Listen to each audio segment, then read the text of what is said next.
Saludos, bendiciones nuevamente.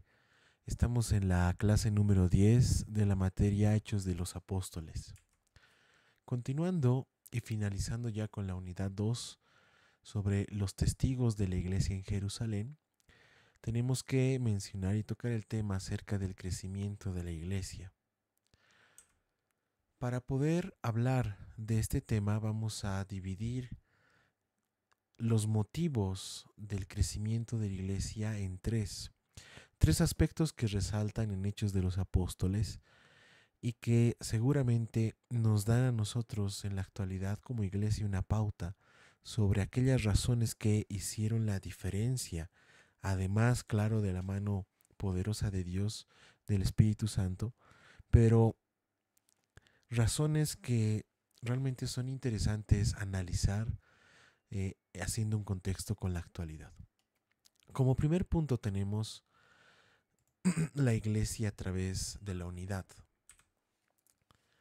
Vemos en Hechos 4, 32, 35 y Hechos 2, 42, 47 que se hace énfasis en la unidad de la iglesia.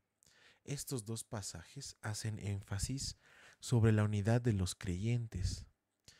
La palabra de Dios nos menciona en Hechos 4:31 y dice, todos los creyentes fueron llenos con el Espíritu Santo. El Espíritu les ayudó a estar unidos de 6 maneras por lo menos. Vamos a ver estas 6 maneras. La primera manera es que estaban dispuestos a olvidar sus diferencias. Estaban de acuerdo en los grandes acontecimientos que realmente importaban. Algunas veces los creyentes se dividen por asuntos sin importancia. Por ejemplo, podemos ver en Mateo 20, versículos 20 al 28, donde justamente los apóstoles discutían acerca de la posición más importante. Vemos otro ejemplo entre Pablo y Bernabé, que se separaron por el desacuerdo que hubo entre ellos en cuanto a viajar con Marcos o no. Sin embargo, vemos que cuando somos llenos o cuando son llenos del Espíritu Santo, pudieron ponerse de acuerdo en las cosas realmente importantes.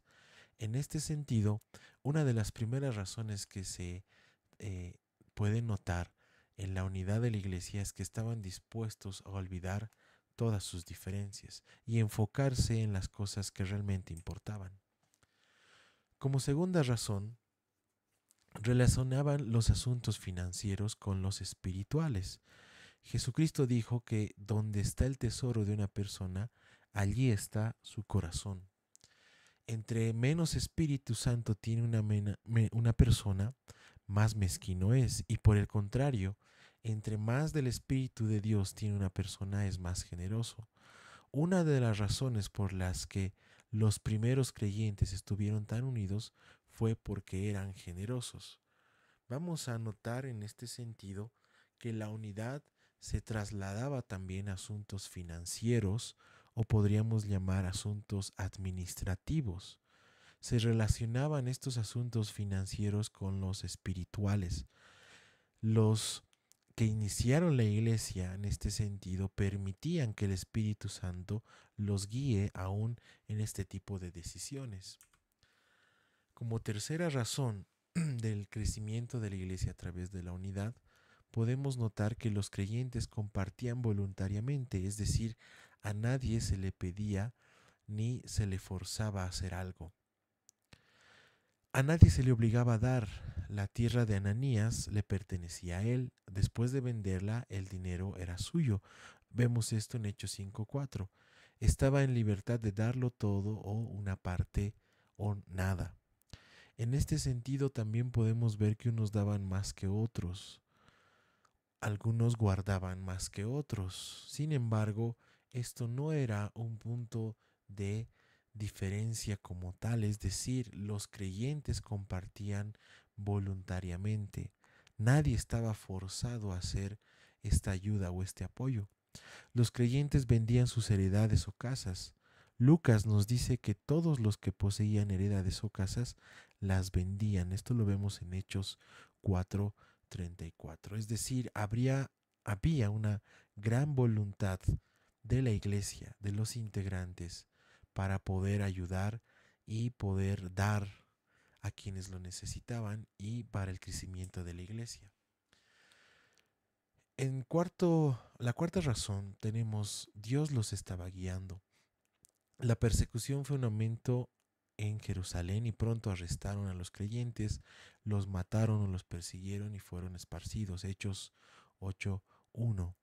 Algo que debemos tomar en cuenta es que solo Dios conoce el futuro. Cuando Dios guía, es mejor y es saludable para el cristiano, para el creyente, obedecerle. Es importante siempre dejarse guiar por Dios cuando Él especialmente nos está guiando a dar algo. De este modo ganamos una recompensa en el cielo que no podemos perder.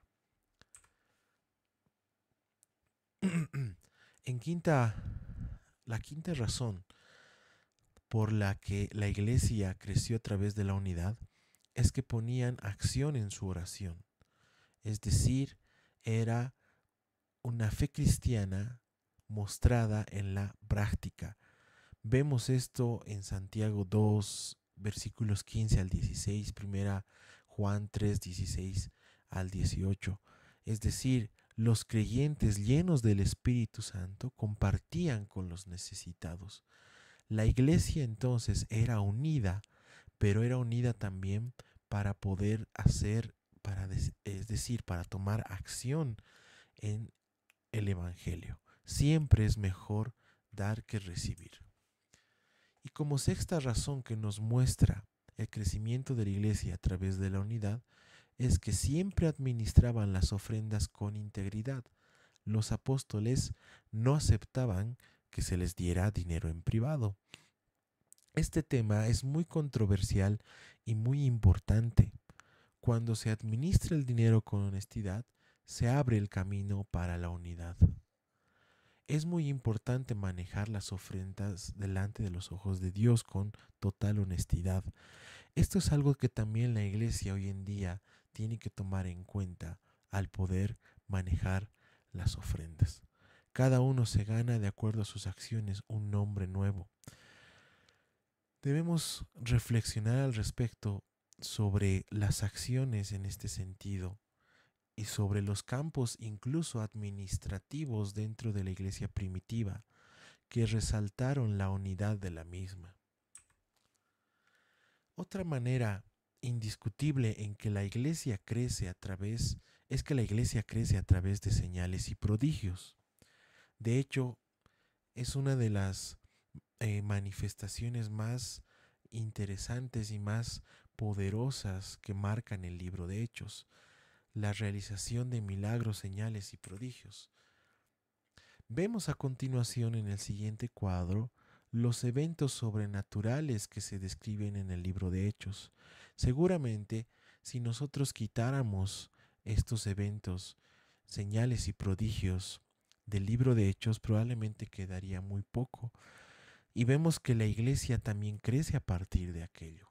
Por ejemplo, podemos ver en el capítulo 1, versículo 3 al 8, dice, Jesús resucitó de la muerte y se apareció a sus discípulos por 40 días. Como resultado de este evento sobrenatural, ellos creyeron que Él estaba vivo. Citando otro ejemplo, podemos mencionar en el capítulo 3, versículo 1, donde el evento marca el mendigo cojo fue sanado. Pedro explicó el suceso. El número de creyentes aumentó a 5,000. Vemos más abajo otros sucesos, por ejemplo, cuando un ángel abrió las puertas de la cárcel y dijo a los apóstoles que fueran a anunciar todo el mensaje al templo. El resultado de este evento sobrenatural fue: los apóstoles fueron interrogados, azotados, y les dieron la orden de no hablar en el nombre de Jesucristo, pero aún así ellos continuaron enseñando. Entonces podemos notar que el crecimiento de la iglesia también tiene que ver con la realización o los eventos sobrenaturales, señales y prodigios que el Espíritu Santo hizo y los resultados que aparecen a partir de estos eventos. En el siguiente cuadro vemos estos eventos sobrenaturales entre los capítulos 8 al 12. Podemos mencionar algunos, por ejemplo, Felipe predicó de Cristo e hizo señales milagrosas en Samaria. El resultado, muchos hombres y mujeres creyeron y fueron bautizados. Uno de los eventos sobrenaturales más importantes quizá, Jesús se le apareció a Saulo en la carretera a Damasco. Su resplandor encegueció a Saulo. Y el resultado de este evento sobrenatural es que Saulo se convirtió. Y creo que todos quienes escuchan esta clase pueden notar la importancia de la conversión de Saulo y lo que Dios hizo a través de él. Otro evento sobrenatural, un ángel liberó a Pedro de la prisión mientras los creyentes oraban. Los creyentes se asombraron, se maravillaron de las señales y prodigios que se podía realizar o que eran realizados por el parte del Espíritu Santo. Vemos en este cuadro hechos sobrenaturales, eventos sobrenaturales entre los capítulos 13 al 28. En este sentido es importante recalcar que si no fueran estas señales y prodigios, probablemente la iglesia no hubiera crecido de tal manera. Es algo que también se debe tomar en cuenta. Podemos citar algunos ejemplos. En el capítulo 13, Pablo llenó con el Espíritu Santo, declaró ceguera a Elimás, el judío mago. Como resultado, Sergio Paulo, el procónsul o gobernador, creyó en Cristo. Más abajo podemos ver, Pablo levantó a Eutico de la muerte. El joven vivió y los creyentes fueron grandemente consolados. Podemos ver en el capítulo 28, Pablo sanó al padre Publio y a muchas otras personas enfermas. La gente honró a Pablo y a sus amigos en muchas maneras. En este sentido, la segunda razón de el gran crecimiento de la iglesia podría decirse que es a través de señales y prodigios. Un tercer aspecto que motiva a la iglesia a crecer en el libro de los Hechos, sin duda, aunque probablemente para quienes vivieron esto fue muy duro, muy terrible, fue la persecución. La iglesia crece también a través de la persecución.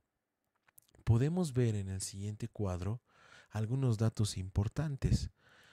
Fuente de la persecución: los líderes judíos no creyentes. Razón de la persecución: Jesús afirmó ser el Hijo de Dios y el Mesías. La multitud creía en él. ¿Cuál es la descripción de la persecución? Lo clavaron en una cruz. ¿Y cuál es el resultado de la persecución? Él murió, pero resucitó, ascendió y envió la promesa del don del Espíritu Santo. Millones lo siguieron. En ese sentido, la persecución llega a ser también uno de los motivos del crecimiento de la iglesia. Podemos ver otro ejemplo. Fuente de la persecución: el sumo sacerdote de los judíos y los saduceos. Razón de la persecución: algunos líderes judíos estaban envidiosos por el éxito de los apóstoles. Descripción de la persecución: el Sanedrín encarceló a los apóstoles y más tarde los golpearon. ¿Cuál es el resultado de esta persecución? Un ángel los liberó. Ellos se regocijaron por ser dignos de sufrir por el nombre. En este sentido, es importante recalcar. Vemos acá también resultados de la persecución entre los capítulos 8 al 12 del libro de Hechos de los Apóstoles. Entre los resultados, por ejemplo, podemos ver: Felipe fue a la ciudad de Samaria y predicó, muchos creyeron. Podemos ver en el caso de Saulo, los creyentes fueron dispersos y predicaban la palabra donde quiera que iban. Podemos ver también en el último recuadro el rey Herodes como fuente de persecución. La razón era que deseaba complacer a los judíos no creyentes. La descripción: él había matado a espada a Jacobo y más tarde puso preso a Pedro. Y los resultados: los creyentes recibieron ánimo cuando Dios liberó a Pedro de la prisión. La palabra de Dios continuó extendiéndose. Acá podemos también notar algunos resultados de la persecución entre los capítulos 13 al 24. En el último, por ejemplo, tenemos el sumo sacerdote y algunos ancianos, quienes son la fuente de la persecución. La razón es predicar a Jesucristo. La descripción de la persecución: acusaron a Pablo por medio de un orador ante Félix el gobernador. Y el resultado: Pablo testificó al gobernador y a otros, estuvo preso por 2 años. Vemos en este sentido que distintos resultados son parte de la persecución. Vamos a notar que esto es algo que se repite a lo largo de todo el libro de Hechos hasta el capítulo 28, donde, por ejemplo, tenemos los principales sacerdotes y líderes judíos siendo la fuente de la persecución por predicar a Jesucristo. Y como resultado, predicaron el reino de Dios y enseñaron acerca del Señor Jesucristo abiertamente y sin impedimento. Es importante resaltar estos tres aspectos que han dado lugar al crecimiento de la iglesia. Son aspectos que en este tiempo también podemos rescatar y que podemos tomar en cuenta dentro de lo que se hace como iglesia, especialmente cuando hablamos de persecución en aquellos países en los que no se puede predicar abiertamente, pero que vemos que Dios utiliza aún estos sucesos para el crecimiento del Evangelio y la expansión del Evangelio. Muchas gracias por su atención. Bendiciones.